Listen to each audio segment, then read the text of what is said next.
The internet is an invaluable part of many lives. It connects us all to people, places, and ideas that we never would have known otherwise. However, using the internet comes with inherent risks. There are cyber threats on all corners of the internet, therefore a foundational knowledge on safe internet usage is a must.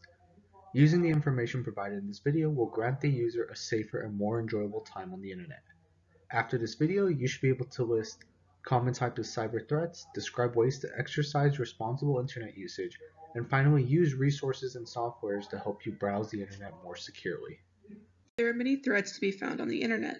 The first thing we are going to discuss is how to deal with spam and the possibility of gaining a virus from it. A quick definition of spam is that they are emails or other messages that are unwanted and usually contain scams, links to viruses, identity theft, and sometimes commercial offers. Here we have Emily, who practices safe internet techniques. Now watch as she opens a suspicious email and deletes it.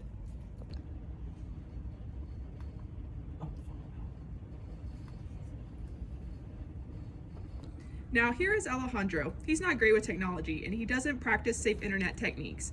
Watch as he opens the same email, click on the link, ignore the warning, and receive a computer virus.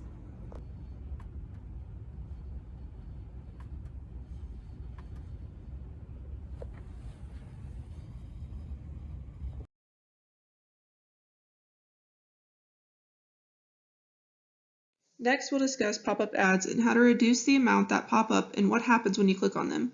Pop-up ads are ads that appear in a separate box on a web page that can either be from a real company or from a scammer looking to steal your identity.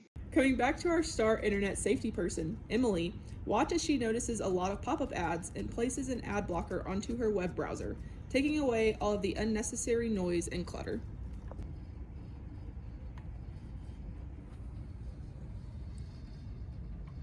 Now on to Alejandro, our internet safety dud. Watch as he notices the pop-up ads and clicks on all of them. This opens his computer to cyber threats and even more spam.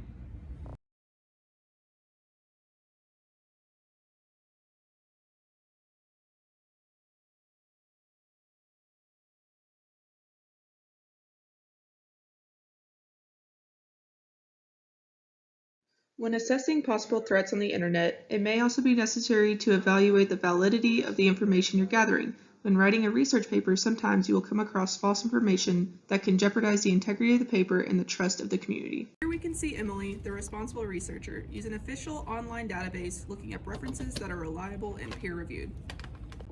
Here we see Alejandro, the failed researcher who should most likely drop out, use untrustworthy news sites that are known to provide false information. Clearly, Alejandro could use a lesson in some online literacy.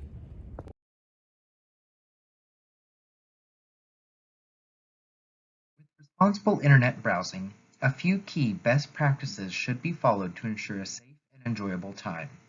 For one, personal information should never be given to strangers on the internet. Later, we'll learn about the useful mnemonic Yappy. And finally, we'll learn about why you should use complex passwords and multi-factor authentication. Let's begin with the dangers of giving personal information to strangers.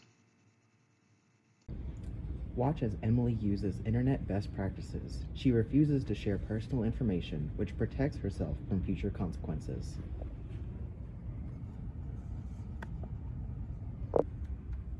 Now watch as Alejandro shares his personal information and faces the consequences as a result.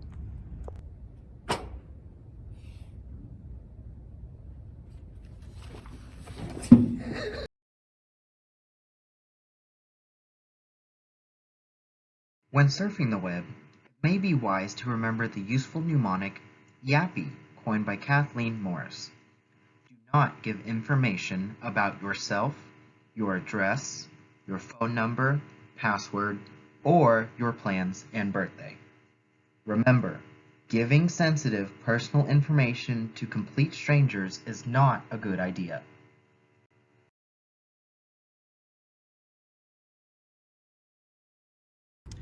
It is also useful to ensure your accounts are securely protected by using strong passwords.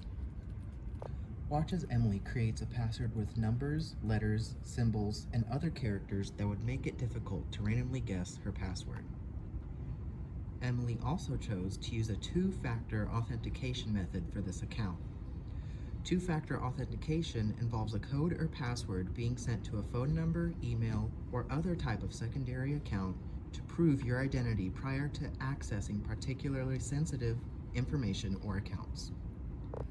Now watch as Alejandro uses a basic password and chooses to opt out of two-factor authentication.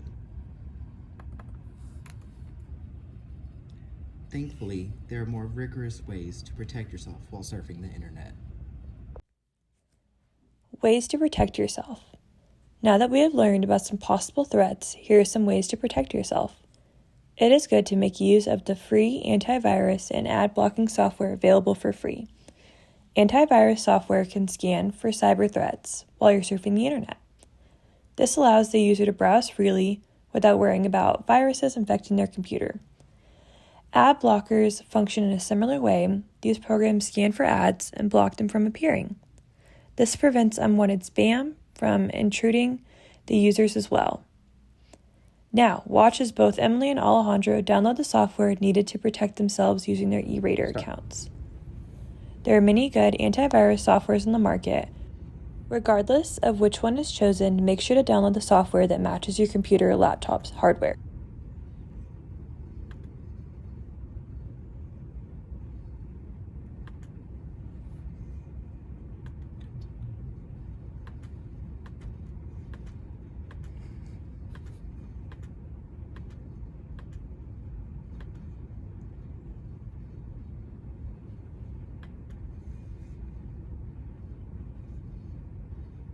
And then y'all can just go ahead Just and high high five. five. Finally, we discussed how to install free antivirus software and how it could protect you. Remember, the best tool to have while browsing the internet is common sense. Be safe, have fun, and be smart.